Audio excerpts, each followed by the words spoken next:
I think we're live. We should be live, I guess. Hello, everyone. Thank you all for joining us today for the session of Inside the Investor's Mind. This is our first one. It's going to be fun, exciting session. Hope you can enjoy it. And I'm joined today by Basem Abu Dagga. He's an investor, an entrepreneur, ecosystem builder with more than 2 decades of experience across private equity, venture investing, building businesses in GCC and internationally. Bassem, Ahlan thank wa you so sahlan, much for Ihab. being with us. Ahlan wa sahlan, Ihab. Lovely to be here. Ever since I knew you, you're always very keen and very eager and loving the entrepreneurial space. Yeah, it almost makes me want to ask you what the hell got you into it. But let's go ahead with saying hello to everyone and pleasure and loving to be here. With one caveat, I am an investor. I've advised a lot more investors than I've invested, so that makes me an even maybe more comfortable type of investor. So happy to be here and share my thoughts. Thanks for that. Really amazing. It reminded me of the old days during COVID. We were stuck in the house, and I was doing a lot of podcasting and inviting startups. So I said, let's rerun the show again and then see how things goes, basically. Hmm. Yep. The good old So the days. yeah, the good old days, exactly. So the session will be for who's ever listened to us. The session will be around 20 minutes. Please don't forget to drop your question in the comment below. We'll leave a 5 minute space at the end to answer those questions, and we'll take it from there. All right. Yalla. Ready to Uh, go.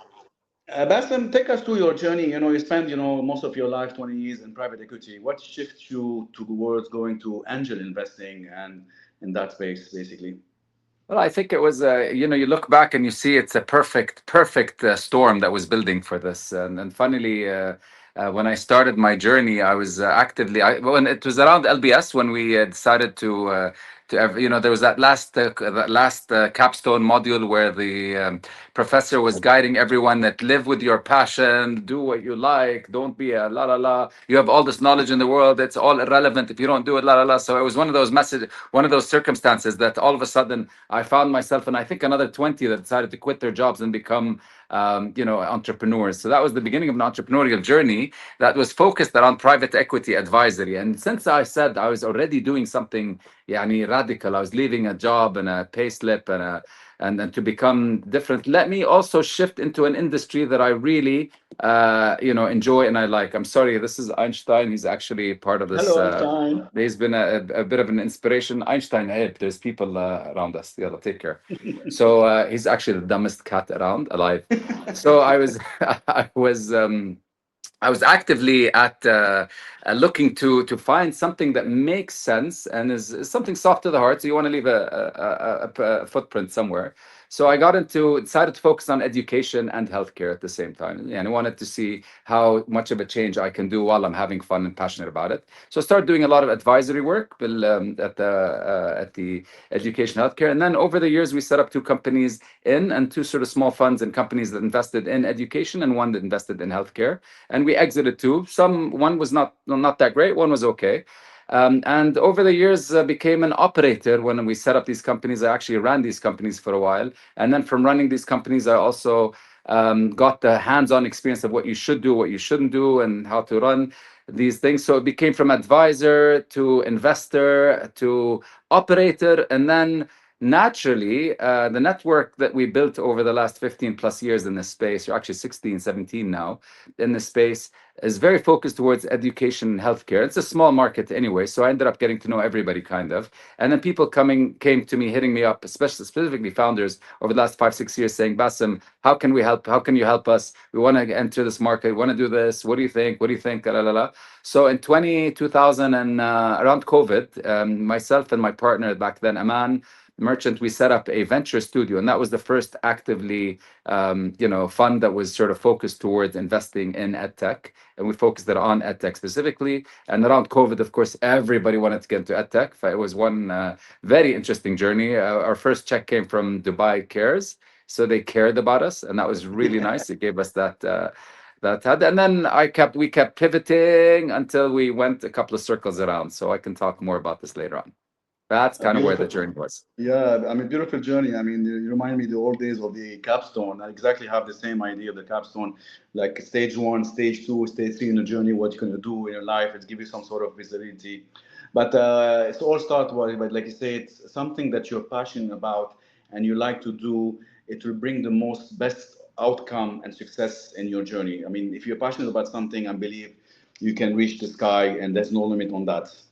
Yeah, there's a lot of caveats around that. Oh, you can be passionate about kite surfing, and you'll never make money in kite surfing. فيعني, You you have to could, you be, could. I you don't know. have I to mean, you could. monetize. People are doing money. I mean, والله. who are the biggest sky surfing guy? I mean, the يعني guy is if making if millions, I right? become if I become a professional kite surfer, I assure you I'll never make money. And but there's got to be a passion play, plus it's got to be something that you can make money in. يعني. But passionate Yeah, about the industry, the space, the people that you work with, maybe more so than يعني just a hobby, if that makes sense. yeah, yeah, yeah. Just my 2 cents on that. So don't get too Excited. overwhelmed by this. Excited about the passion. Wallah, I'm passionate about what is it? One of my daughters I is mean, passionate passion about. and knowledge. The passion and knowledge or industry expertise both combined. I believe people can do wonders. No. Yeah, yes, but it's got to be. There's got to be business. You got to go business. Yani, Of you got to course, I think mean business. Yeah. the end goal is of course business. I mean, if you hear about all these podcasters, they talk about no, don't think about making money first. Think about starting something that you enjoy doing, then the money will come later. I mean, those are experts who saying that. I mean, am I right to? Yeah, I don't know. They're experts You now heard because them, they've right? made the money. But if they don't have the money, it's gonna be Isma. If you have a 22-year-old son and you tell him be passionate, follow your dreams, and la la la, you're gonna find him yani, as a Rastafarian sitting on some public beach fishing and hoping that he's gonna get be able to pay his bills when he gets married. Yeah, yeah. Let's Ah, talk about the investment more or less because this is a topic about investing and the mindset and stuff like that. How do you pick the startup? How do they come onto your radar? Walk us through. I mean, people who are listening, what advice would you give them to, if they want to raise funding, what should they do? Shuf, I'd like to say over the years, I think I've gravitated to saying that like the biggest decision that is made in investing, and I haven't done a lot of investing, but I've also advised on a lot of investments as well. So in this, the majority of these decisions revolve around the founder. And it's not just the founder being, a likable character, one that's got a good idea. It's not about good idea. It's about, can this person actually deliver on this project? Can we Hmm. work with this person? We don't have like very deep pockets. So for us, we want to add value. We want to contribute to the founder's journey. And so that partnership is what it's all about. It's giving him some money, but giving him a lot more than the money that we're hoping he appreciates. So if the founder, he or she feels that they are interested in the service beyond the money, that makes that investment a lot more attractive for us. And at the same time, if we feel that we can add a lot more value to the founder, then we get a lot more excited about this. So the founder takes this in the most important role. It has to be in the edtech space. We've screened over 500, 600 deals so far in edtech. So we kind of, yeah, and there's a bit of a trend. There's a bit of, within seconds, you'll say, oh, I don't like this, or no, forget it. Even though he's a great founder, why don't you start toying with this idea or try to do something a little bit different within that space? And there have been situations where we did something like this. Founder was pitching something. We're like, listen, you're pitching for this. Why can't you monetize it from that direction? And then that was an eye opener for the conversation. And we're talking about normally what kind of stage you guys invest in, like pre-seed stage, right? Yeah, so this is probably where the magic and the madness was, or the method and the madness. And it was magical because after talking and screening and creating an ecosystem of edtech, you sometimes say, hey, this startup idea is a beautiful bolt on to this late stage company. And that Yeah. sort of, we're playing chess literally, and playing chess, and yeah, it's almost like a hangman at the same time with some empty spots, trying to figure out where do you plug in these types of relationships or investments. So we're pretty open around across the infrastructure or the whole stages, but the areas that we put our money in is in the early stage, of course, and with a journey to with a story. There has to be a story that we see, and it's got to be very clear for us. Definitely, definitely. I mean, I'm with you on the idea of you're investing in teams, because, like you say, the founder has the can he deliver, like you said exactly. So, and specifically at the early stage, you have to believe in that person if he can deliver. And again, the idea of having synergy among other companies that you're buying in to have this kind of scalability at some point. Because if you want to scale fast, you need to have this partnership with someone who has added value or some sort of a synergy to grow faster. This is how other Sure. startups do. I think you touched on it. You have the edtech space is not where you want to, people don't go into edtech usually say we want to become billionaires or whatever, want to create unicorns or want to get really rich. It's there's a very large, strong social component to it.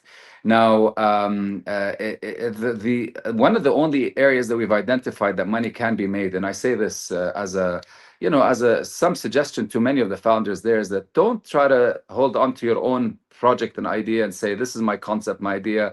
I will become as successful as I can with it. I don't want to partner. I don't want to share. I don't want to da da da. And sometimes people say I don't even exit because it's gonna da. So what I recommend is that find more strategic relationships within the space and get involved with these people and see how you can create a larger, more valuable company together, whether it's cross-selling, whether it's bolting onto each other, whether it's you tackle this market with these customers, I tackle these targets with these customers, and then it starts making a lot more sense. Let me, debate on that aspect. I like it. It's totally, I totally agree on that aspect. But sometimes, founders from different startups, they have this kind of ego, and they don't want to let go of, oh, this is my baby. I started it, so I cannot merge, with the Mm. other founders. Two ideas coming together and merging because, oh, I own 100%. Oh, 50%. No, I don't want to sell it. No, this kind of ego will play a big role. And I'm Yeah. totally with you. I'm totally with you on the aspect of but the idea for any startup to scale, he has to merge partnership, strategic partnership, whatever you want to call it, with someone having the same vision, the same journey. So you can grow faster, but people, because our ego is so high, that will never work. So again, I'm just debating that here, that point. Nah, What do you this think? is probably the crux of the whole space of venture capital. يعني انت today the smartest people in any room are the quirkiest ones. And if you're a normal person and you're very streamlined and you're a very likable person, with all due respect, I don't think you're a founder made in heaven. And you're kind of one of those let's push him along and see if we can make something happen with this guy or girl.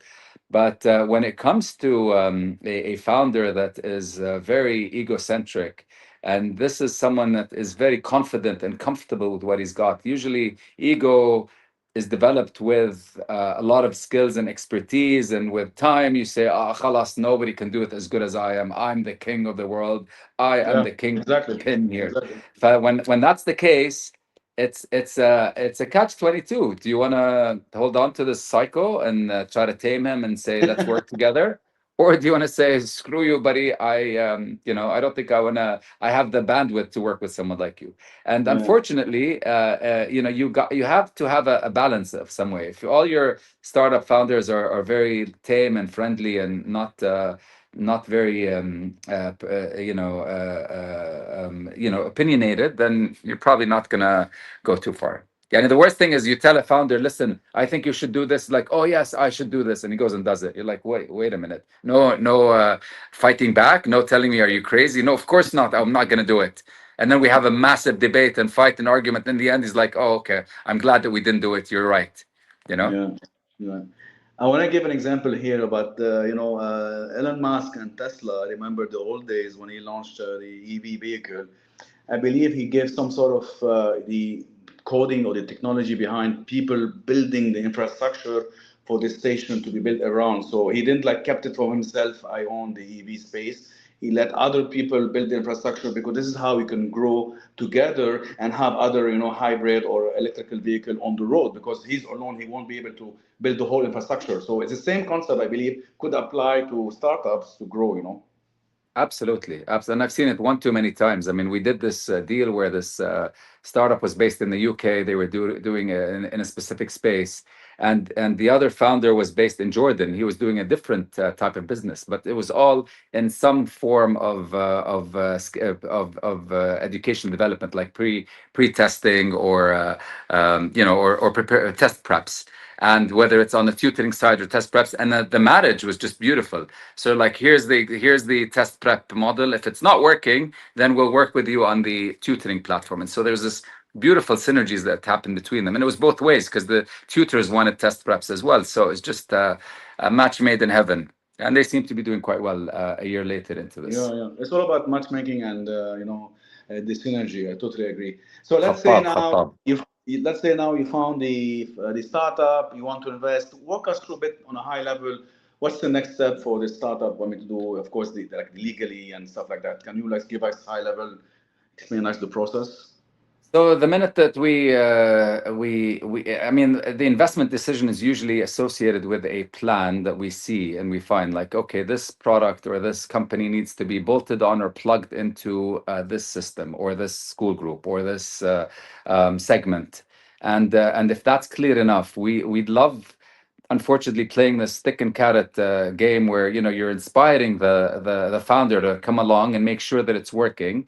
You want them to get in deep into the conversations and see those conversations happening before you actually pull the plug and decide to make the move. Because Mm, many mm. times when you've done the investment, and again, these are smaller tickets, but we rely on bringing in our ecosystem along with us, whether it's other investors or some are financial alongside us, and or other strategic investors, and the industry itself, or the space, or the customers as well.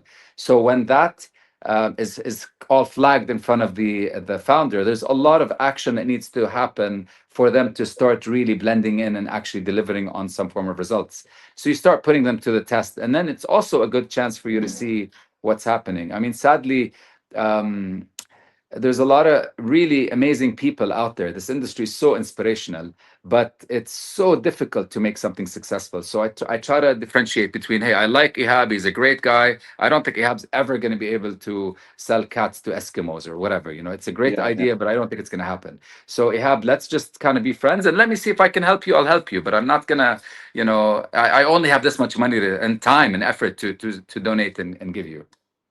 Yeah, absolutely, I agree. So don't do that. I'm gonna shift gear a bit here. We're gonna go to quick fire chat. Ask you a quick question. You tell me this or that Oh, in terms of investment perspective. Are you okay with yalla. that? Yalla, I'm ready. It's like a punching bag here. Yalla, punch Yeah, it. that's punching bag. Let's go for it. Do you go Yalla. for if you're investing? Do you go for a founder or the idea? A founder for sure. Ideas are a dime a dozen. Founder. Perfect. Do you want traction or you want market size? Absolutely traction. Traction. Perfect. How about if you want to if I'm a founder, should I bootstrap or raise early? Bootstrap and sell. And if you can't sell, then you're coming to the wrong person. Great. EdTech or health tech? Fine. I mean, yeah, EdTech or health tech? Which one you will go for? Actually, it's so far. I'm going to say edtech. I have a story for that, but absolutely edtech. Okay, that's my fire The chat one question. investment that's going pre-IPO is a health tech, by the way. So that's Okay, just so funny. that's The awesome. rest are So kind yeah, of tell us your story about the health tech. Yeah, go ahead. there was absolutely no value I was able to add to that. My thesis is that I have to add value. We've got a great ecosystem. We can do so much to that edtech. The health tech, I could do absolutely nothing in. And it's in a very, very unique space. But somehow, from one thing to another, I liked the idea of what was going on. I liked the founder. He was a friend of a friend, and we actually got a lot of exposure to it. I still don't understand what they do. That's in the space of colorectal cancer screening, and go figure, through a liquid biopsy. And then this was like 3 4 years ago. Anyway, they're in a great space now, and they've really like from where we started, they've grown astronomically, and they're in the US, and they're on that journey going to the public markets. People, if you're listening in, please don't forget to drop any question in the comment, and we will be more than happy to answer those questions. What I was saying, I forgot, but yeah, you lost my thoughts here. It's okay. Don't if you find anything with a liquid biopsy, and just go invest in it, even if you don't understand it. What's that lady called? That anyway, she did that hoax investment. But yeah, What would be one piece of advice you want to share to the entrepreneurs who are hearing us today? Any advice for so them? Yeah, so the ones that are the most attractive are the ones that are bootstrapping and selling and very busy, actively selling, looking for advice on how to continue to sell and grow and scale up. And those are the ones that you're like, wait a minute, I really like what these guys are doing or saying. So these are the people that we actually appreciate the most. And it's a startup, it's a mindset. The minute that you find a founder and we're going through the business plan and that he's or she are telling us that we can, I want to raise money to do this, this, that. And I'm like, why can't you do it now? He's like, like, no, but if I raise money, I'll do it faster. But I'm like, you can still do it now. He's like, yeah, but I need money to da da da. So that's kind of when all the flags are out. So I strongly suggest and recommend that founders bootstrap and go after the product, sell. And with edtech and with all these great tools out there today, your startup costs are so much lower. So you don't really need to build, for 3 years. If you're building for 3 years anyway, you're obsolete already. So you got to build fast and start testing the market and see if the customers are buying. And if it's a big enough market, then let's talk. Let's Yeah. yeah, let's catch up. Those guys out there, I mean, who are listening, he's bootstrapping his business, right? I mean, and let me put myself in his shoes. How am I be my company is going to become visible for all this venture studio or this VC or the angel investor, for them to come and give me the capital requirements, the investment, the funds.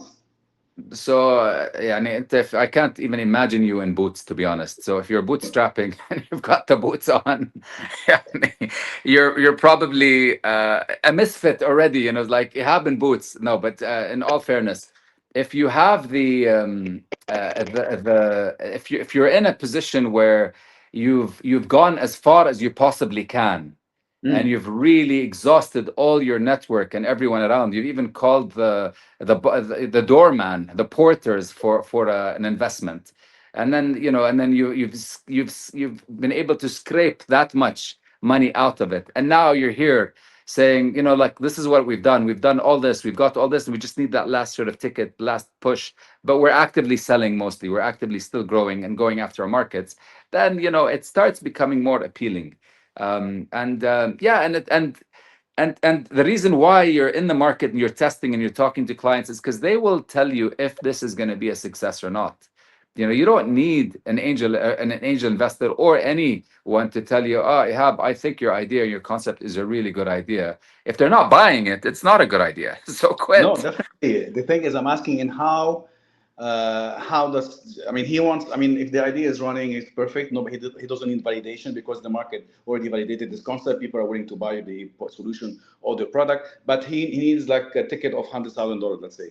How he's going to start tackling those people, the network of angel investors for him to raise that money. And by the way, Yeah. we have a question from the audience, but yeah, go ahead. Yeah, so I think it's before you start going to the fools, you start going to the strategic people in the space as well. So people that appreciate this more so than Basem and Ihab, or someone that's giving an advice or investing in something that doesn't even make any sense to you. So people that are in the space in the sector will probably see value in it. I'll talk to them and see if I can get them, even if I get something in kind from them, if they offer some service, if they have to, or development or whatever. And then after that, start working down the referrals. Can you suggest someone? And not suggest someone, be seen in a conference or in a place where you find people and network more. That's far more Network. Yeah. valuable than than you when you have referred me. Definitely. Network, events, space, Yeah. and that ecosystem, definitely. Thank you, everyone thank you, Sarah, for dropping your comment. I'm going to read the question out loud for Bassem to answer it. So, what do you find it attractive in a founder, like skills, competency, that make confident about his, one second. Yeah, I lost the thread, but yeah, that's the question. What do you find the competence in the founder? Yeah, so I think the founder that's been that's been in the space for a while and they're trying to solve the problems or solve a problem that they found and they came across and they've been hitting their head on the wall to say, you know what, why is this like this? I'm sure we can do something better. I'm sure there's an easier way. It's complete. I find a lot more appreciation for someone that there than somebody that says, hey, you know what? I think in Indonesia and Bali, they can do something with their palm trees, and I've never done it before, but I think there must be something that can be done there. So when you're not involved in directly in the industry and space, and you're curious and you think there's money to be made in the space, it's so flimsy. It doesn't really trigger. I mean, yes, you're an electrical engineer, with a master's in physics, or sorry, a master's in semiconductors, and you think edtech tutoring is a great business. I'm like, okay, fine, I'm sure it is, but yeah, why? How did you come there? So yeah, I cringe with. It's all about how much time have you given to that space and sector to realize that the problem is so big, or big enough for you to make money out of by solving it. So I'm it's a big believer on, if you want to start something, start with what what's your skill set in that particular industry, particular domain, so you can, and at least the game here in any startup is time, right? Is to grow fast, yeah, and it can take 10 years to build something. Fine, you did it, but fine, well, that's not the game. The game is to build fast and scale fast, right? So you need to have that kind just of skill set to understand the industry. You've been inside the industry for a couple of years. You understand how to maneuver. You've seen the gap, so you can grow faster. The whole game is fast. yeah. بس عارف, Ihab, if you're still young and you're starting your career, and the odds are you're still getting a paper pusher type of job where there's not really much value in it, so you don't see much problems, but then you want to jump on the entrepreneurial journey, so you're looking outside the box and outside your office or your car to say, what can I where can I make money, and what does it look like, and how is it sexy enough for me to live my lifestyle. Yeah, I mean, you don't have enough tools to really go out and say, you know what, I've seen problems, I've got experience, and I know no one else has resolved them, and let me embark on this journey that I don't really know. So I think, unfortunately, for people starting out there, apprenticeship is a very important piece. I mean, even if you're doing whatever type of job you are, go after the space that you feel is important for you, and you think that there could be some radical change in it, and start being associated in it, or to get to know people, or being an apprentice in that space. And then with time, it just becomes so much easier for you to say, okay, now I've got enough experience and skill set to say this is something that we can solve for. Definitely. Basem, it's been so much fun. I really love the conversation. Thanks everyone for listening and sending the question. Keep on sending the question. The feeds will be always there on LinkedIn. So we'll definitely see those questions. We'll reply on the comment itself. Thank you for participating, everyone. Thank you, Basem. Bye bye. Bye, This is Gizmo. Say bye to everyone. Gizmos. Thank you. Gizmos. Yes. Yeah, thanks, Ihab. That was really nice, and look forward for seeing you thrive with this in the future. Thank you All so the much. best. Thank you. Thank you. Thank you. Take Bye bye. care. Allah ma'ak. Ma